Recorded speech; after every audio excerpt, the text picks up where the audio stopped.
Well, it's your first fight officially with DAZN, June 29th against Eric Molina. We've all heard.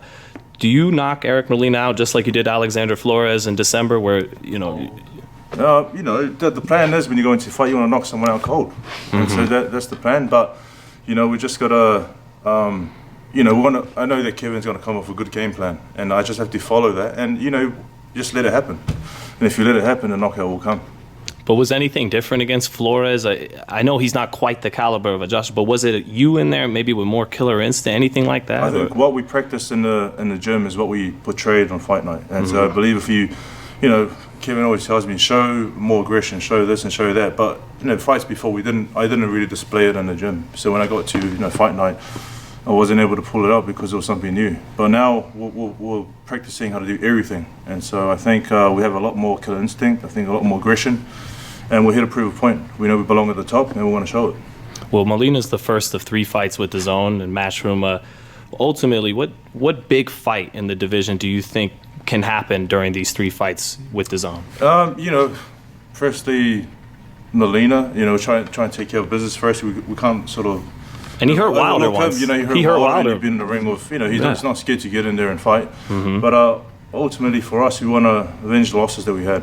And hopefully we have the chance to fight Dillian Whyte again, Joshua again, and then fight the guys with the belts. We want to make history again. We want to be 2-time champion of the world, and we want to prove to everyone or to ourselves that we can get there and prove to everyone that we belong at the top.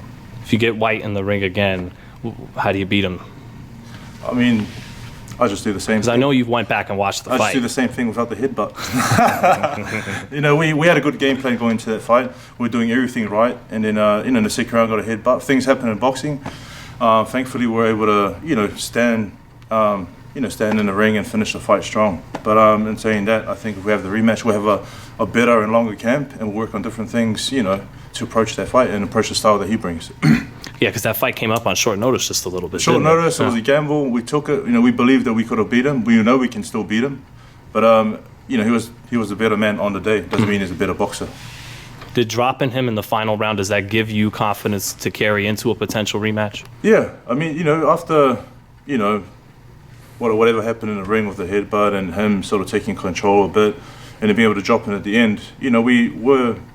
myself and the team that I have, we never give up, no matter what situation we're in. So we know that if we have another rematch with him, we can, we have confidence that we can, knock him out, stop him, beat him.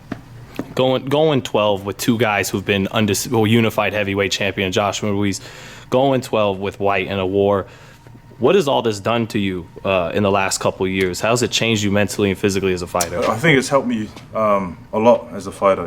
It's built my confidence that I can fight at the top level, and a lot of people are saying we've changed the team, this and that, but if you look at it, right, we went 12 rounds with Joshua, 12 rounds with Ruiz, we went 12 rounds with Whyte, so there's only a little few things that we as a team adjust and change in training, and we know that we can beat these guys.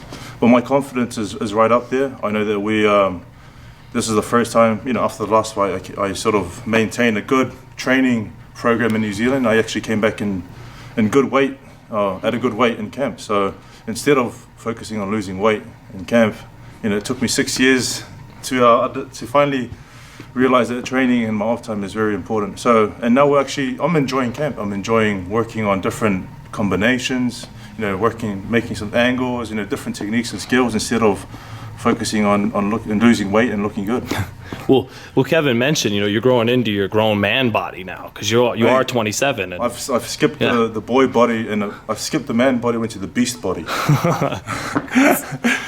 So, but no, I'm happy you brought up weight. Was weight at all? Weight was always an issue with every camp. When you come into camp, you're 15 to 20 pounds heavier than what you fight at. It's not a good, it's not a good thing trying to lose the weight again. And it's a lot more enjoyable focusing on working on what we need to work on.